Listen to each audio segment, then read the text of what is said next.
He warned them. Nobody believed him. Then Nagasaki exploded.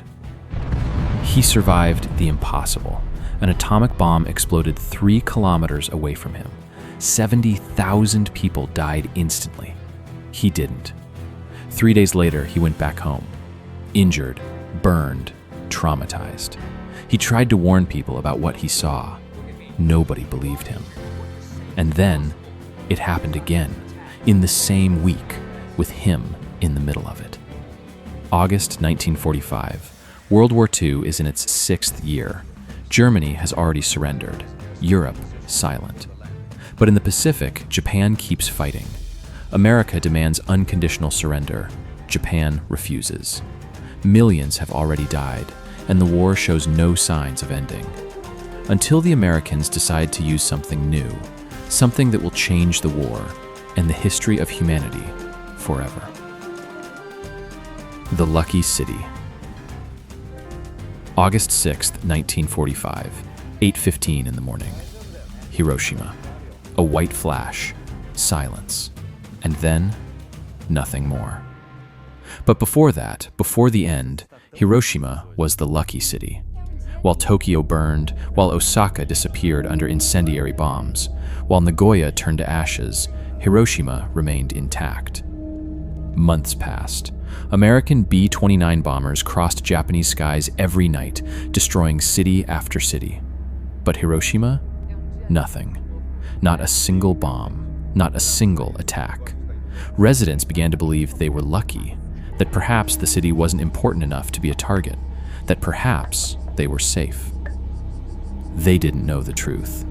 Hiroshima was spared on purpose, not out of mercy, not out of irrelevance, but because the Americans needed an intact city, a city that had never been bombed, a city where they could measure the real effect of something new, something the world had never seen.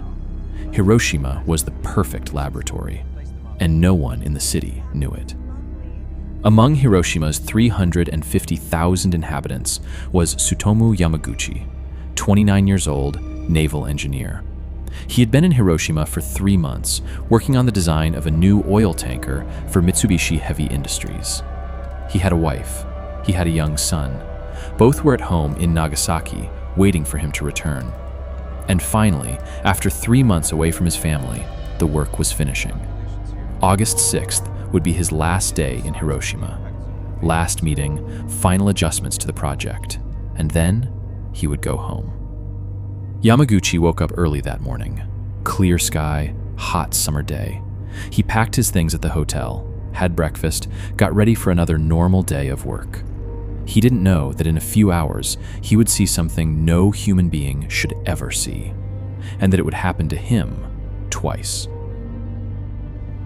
The last morning. 6:15 in the morning, Hiroshima wakes up. Children leave home, impeccable school uniforms. Workers are already on the streets, building, repairing.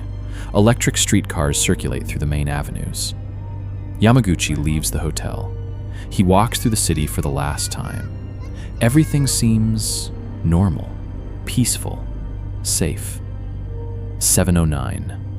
Air raid sirens. The sharp sound cuts through the air. People run. Children drop their backpacks. Everyone looks for shelter.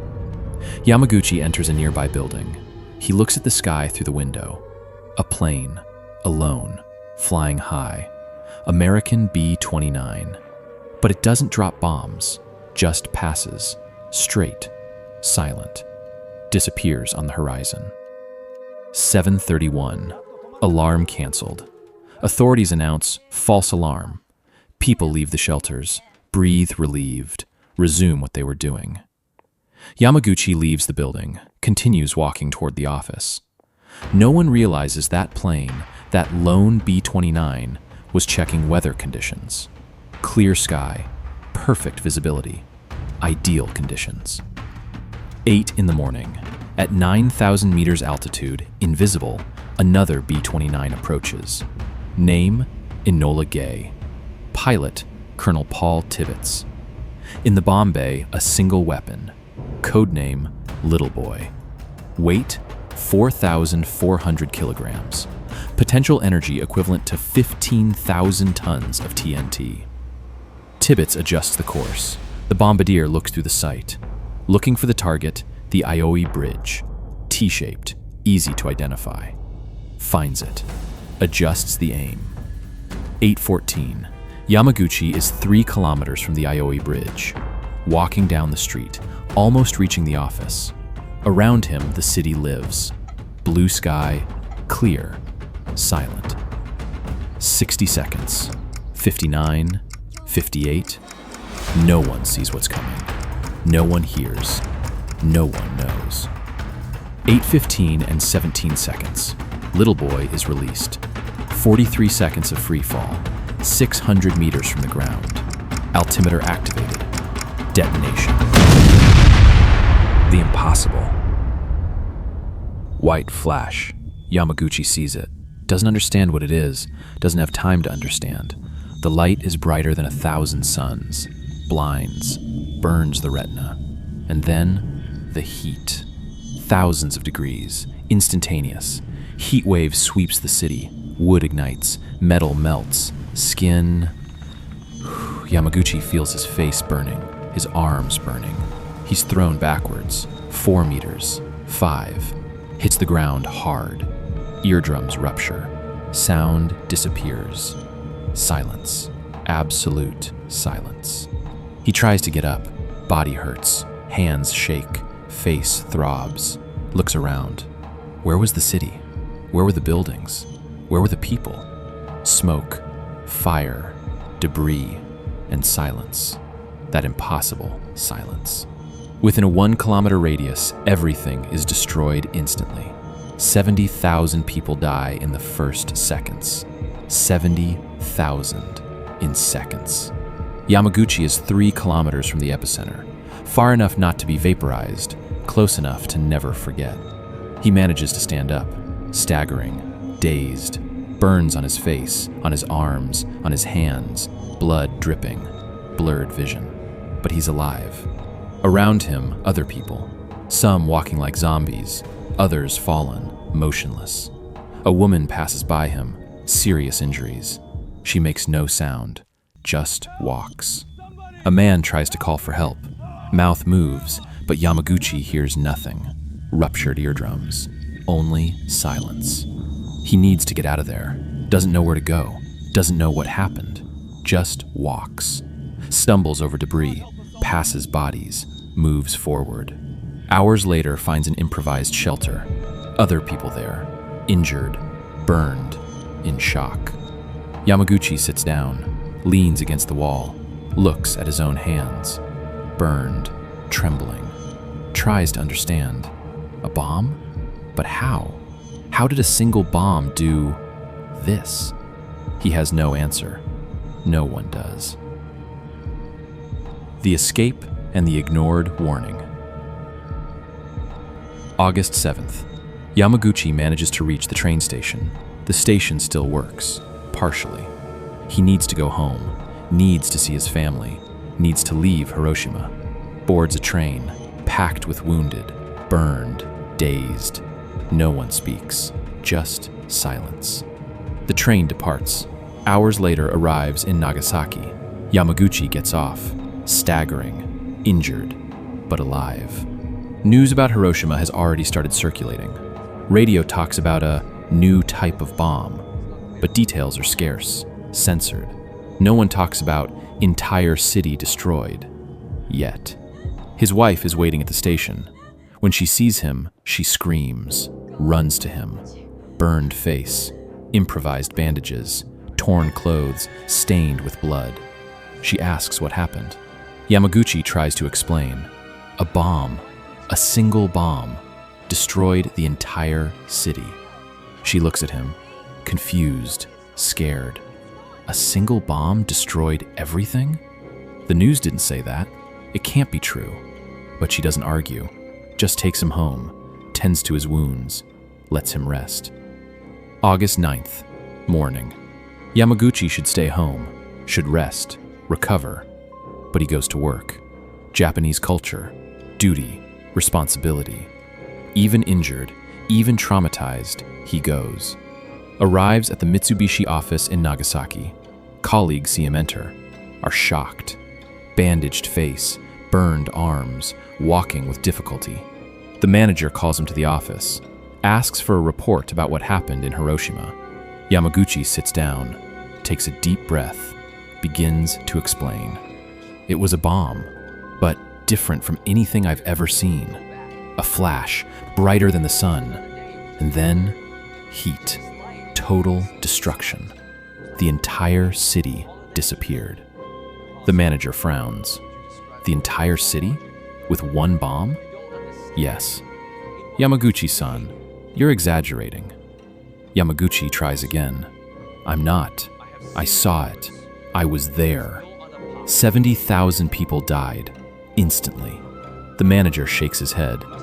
Impossible. One bomb can't do that. You must have seen multiple attacks, several waves of bombing, and confused it with a single bomb. The trauma. Yamaguchi feels frustration rising. He survived the impossible, saw hell on earth, and now no one believes him. He opens his mouth to try to explain again, to try to make the manager understand. And at that exact moment, 11:02, white flash through the window. Twice. Again. Yamaguchi sees the light, recognizes it immediately, doesn't think, just reacts. Throws himself to the floor, yells for the manager to do the same. The shockwave hits the building. Windows explode, walls shake, ceiling cracks. Yamaguchi covers his head, feels glass raining around him. The noise, the heat, the pressure, everything again. The second atomic bomb. 40,000 dead, instantly. Nagasaki, the second city. When the noise stops, Yamaguchi gets up, slowly, entire body aching, burns over burns, trauma over trauma. The manager is lying on the floor, alive, dazed. He looks at Yamaguchi, eyes wide, mouth open, can't speak. Now, he believes. Yamaguchi is the only man in history officially recognized as having survived both atomic bombs. Hiroshima, Nagasaki, August 6th, August 9th. 3 days between the first end of the world and the second. August 10th, Japan sends a message to the United States.